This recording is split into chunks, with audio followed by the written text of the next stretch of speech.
ભુજ તાલુકાના સુખપુર સ્થિત સ્વામિનારાયણ સંસ્કૃત પાઠશાળા ખાતે રજત જયંતિ મહોત્સવ અંતર્ગત વિવિધ ધાર્મિક, સામાજિક અને રમતગમતના કાર્યક્રમોની ભવ્ય ઉજવણી કરાઈ હતી. પાઠશાળાની સ્થાપનાના 25 વર્ષ પૂર્ણ થવાના આ વિશેષ અવસરે પાઠશાળાના ટ્રસ્ટીગણો, ગુરુજનો, વર્તમાન વિદ્યાર્થીઓ અને પ્રાચ્ય છાત્ર મંડળના ભૂતપૂર્વ વિદ્યાર્થીઓના સંયુક્ત સહયોગથી અનેકવિધ પ્રેરણાદાયી આયોજનો હાથ ધરવામાં આવ્યા હતા.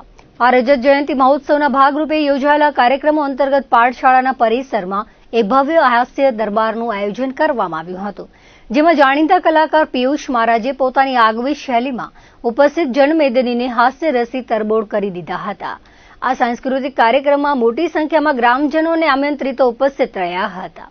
મહોત્સવના મુખ્ય દિવસે રવિવારે ઉપસ્થિત મહાનુભાવોના વરદ હસ્તે દીપ પ્રાગટ્ય કરીને વિવિધ આયોજનોની મંગલ શરૂઆત કરવામાં આવી હતી. સામાજિક ઉત્તરદાયિત્વના ભાગરૂપે પાઠશાળાની મેડિકલ સમિતિ દ્વારા એક ભવ્ય રક્તદાન શિબિરનું આયોજન કરવામાં આવ્યું હતું. રક્તદાન એ જ મહાદાનના સૂત્રને સાર્થક કરતા આ કેમ્પમાં યુવાનો અને સેવાભાવી નાગરિકોએ ઉત્સાહભેર રક્તદાન કર્યું હતું.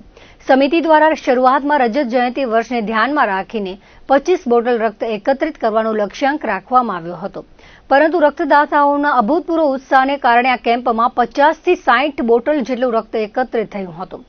આ શિબિરની સાથે જ રમતગમતના ક્ષેત્રે યુવાનોના કૌશલ્યને પ્રોત્સાહન આપવા માટે ધ્યાન હરી 2026 કપ અંતર્ગત એક દિવસીય સુપર 8 ક્રિકેટ ટુર્નામેન્ટનું આયોજન શ્રીજી સ્પોર્ટ્સ ગ્રાઉન્ડ ખાતે કરવામાં આવ્યું હતું. આ ટુર્નામેન્ટમાં પ્રાચ્ય છાત્ર મંડળની અલગ અલગ 12 જેટલી ટીમોએ ભાગ લીધો હતો અને તમામ ખેલાડીઓ ભારે હર્ષોલ્લાસ સાથે આ સ્પર્ધામાં રમ્યા હતા. સાંજના સમયે યોજાયેલા મુખ્ય સમારોહમાં વિવિધ ક્ષેત્રોમાં વિશેષ સિદ્ધિઓ પ્રાપ્ત કરનારા પાઠશાળાના ભૂતપૂર્વ વિદ્યાર્થીઓનું ગૌરવ પુરસ્કાર આપીને બહુમાન કરવામાં આવ્યું હતું. આ પાઠશાળામાંથી અભ્યાસ કરીને પીએચડીની પદવી મેળવનારા ડોક્ટર, વકીલ તેમજ સરકારી વહીવટી અને પોલીસ વિભાગમાં ઉચ્ચ હોદ્દા પર સેવા આપી રહેલા પ્રતિભાવંતોને સન્માનિત કરવામાં આવ્યા હતા. આ સાથે જ રક્તદાતાઓને પ્રમાણપત્ર અને ટુર્નામેન્ટના વિજેતાઓને ઇનામ વિતરણ કરવામાં આવ્યા હતા. આગામી દિવસોમાં પાઠશાળા અને છાત્ર મંડળ દ્વારા જ્યોતિષ શિબિર, ભાગવતજીના મૂળ પારાયણી શિબિર તેમજ કર્મકાંડની પ્રાયોગિક શિબિર જેવા લોકોપયોગી કાર્યોની પણ આયોજન કરવામાં આવનાર છે, તેમ સંસ્થા દ્વારા જણાવાયું હતું. શ્રી સ્વામિનારાયણ સંસ્કૃત પાઠશાળા અમારી માનુકવા અને સુખપરની વચ્ચે આવી રહી છે. શ્રી સ્વામિનારાયણ સંસ્કૃત પાઠશાળાને 25 વર્ષ પૂર્ણ થયા ત્યારે અમે બધા જૂના વિદ્યાર્થીઓ, નવા વિદ્યાર્થીઓ અને પાઠશાળાના સૌ ટ્રસ્ટીગણો અને ગુરુજનો સાથે મળીને પાઠશાળાનું રજત જયંતિ મહોત્સવ ઉજવી રહ્યા છીએ. ગત રાત્રિના રજત જયંતિ મહોત્સવ અંતર્ગત અમે હાસ્ય દરબારનો કાર્યક્રમ કરેલો હતો અને હાસ્ય દરબારના કાર્યક્રમની અંદર ઘણા બધા જૂના વિદ્યાર્થીઓ, વર્તમાન વિદ્યાર્થીઓ, ટ્રસ્ટી મંડળો, ગુરુજનો અને બહોળી સંખ્યામાં લોકો એ કાર્યક્રમનો લાભ લીધો હતો. આજ સવારથી રજત જયંતિ મહોત્સવ અંતર્ગત સુખપર ગામની અંદર શ્રીજી સ્પોર્ટ્સ ગ્રાઉન્ડની અંદર શ્રી સ્વામિનારાયણ સંસ્કૃત પાઠશાળા એવં પ્રાચ્ય છાત્ર મંડળ દ્વારા એક દિવસીય સુપર 8 ક્રિકેટ ટુર્નામેન્ટનું ભવ્ય આયોજન થઈ રહ્યું છે.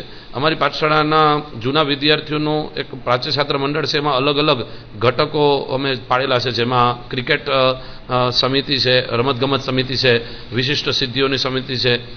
ઘણા બધા પ્રાચ્ય છાત્રો જે અલગ અલગ સિદ્ધિઓને પ્રાપ્ત કરી ગયા છે એવા પ્રાચ્ય છાત્રોનું આજે સન્માન છે, જેમ કે પીએચડી વગેરે અમારા પ્રાચ્ય વિદ્યાર્થીઓએ કરેલી છે. કોઈ ડૉક્ટરની ડિગ્રી મેળવેલી છે, કોઈએ વકીલાતની ડિગ્રી મેળવી છે, કોઈ સારી સરકારી પોલીસ વગેરેની નોકરી પણ કરી રહ્યા છે, સરકારી કાર્યક્ષેત્રમાં પણ જોડાયેલા છે. એવા બધા લોકોનું આજે રજત જયંતિ મહોત્સવ અંતર્ગત અમે વિશિષ્ટ સિદ્ધિઓ જેમને પ્રાપ્ત કરી છે એમનું સન્માન પણ કરવાના છીએ. આગામી વર્ષોમાં શ્રી પ્રાચ્ય છાત્ર મંડળ દ્વારા વિવિધ કાર્યક્રમ, જેમાં જ્યોતિષની શિબિર છે થવાની છે, ભાગવતજીના મૂળ પારાયણની શિબિર થવાની છે, કર્મકાંડની પ્રેક્ટિકલ શિબિરો થવાની છે વગેરે શિબિરો પણ અમે ટૂંક સમયમાં પાછલા દિવસોમાં કરવાના છીએ. તો શ્રી સ્વામિનારાયણ સંસ્કૃત પાઠશાળા સુખપરને 25 વર્ષ પૂર્ણ થયા એ અંતર્ગત અમારી રમતગમત સમિતિ, વિશિષ્ટ સિદ્ધિઓની સમિતિ અને મેડિકલ સમિતિ દ્વારા આજરોજ બ્લડ ડોનેશનનું પણ બહુ ભવ્ય કાર્યક્રમ થયું છે. કારણ કે રક્તદાન એ મહાદાન એ સૂત્રને ધ્યાનમાં રાખી સર્વજન હિતાય સર્વજન સુખાય ના ઉમદા સંકલ્પથી અમે આ રજત જયંતિ મહોત્સવ ઉજવી રહ્યા છીએ. આજ રોજ અમારી મેડિકલ સમિતિ દ્વારા અમારા કમલેશભાઈ છે, વિશેષમાં અમારા કિશનભાઈ છે, જેઓ અમારી પાઠશાળાના જ વિદ્યાર્થીઓ છે અને આજે મેડિકલ ક્ષેત્રમાં એમનું ખૂબ મોટું નામ છે. આ બંને ભાઈઓ અને સાથે અન્ય મેડિકલ સમિતિની સાથે બીજા વર્તમાન વિદ્યાર્થીઓ સાથે મળીને લગભગ 50 થી 60 જેટલી રક્તની બોટલો એકત્રિત કરવાનો એક મુખ્ય સંકલ્પ છે. વધારે માત્રામાં તો અમે આ પ્રયત્ન કરીશું જ, પણ મુખ્ય સંકલ્પ અમારો 50 થી 60 છે. આમ તો રજત જયંતિ મહોત્સવ અંતર્ગત 25 બોટલો થાય એવો ટાર્ગેટ હતો, પણ અમારા મેડિકલ સમિતિના સૌ કાર્યકર્તાઓ ખૂબ ઉત્સાહી છે. એમને કહ્યું છે કે 50 થી વધારે આપણે રજત જયંતિ મહોત્સવ છે તો એનું ડબલ કરીને અમે સમાજને રક્તદાન કરીશું. પ્રાચી છાત્ર મંડળ અને સુખપર શ્રી સ્વામિનારાયણ સંસ્કૃત પાઠશાળા દ્વારા આજે રજત જયંતિ મહોત્સવ અંતર્ગત ટુર્નામેન્ટનું કાર્યક્રમ રાખેલું છે. આ ટુર્નામેન્ટની અંદર 12 એવી ટીમો પ્રાચી છાત્ર મંડળની તૈયાર થયેલી છે અને એની સાથે સાથે અમે હર્ષોલ્લાસ સાથે આ રમતોત્સવને ઉજવી રહ્યા છીએ.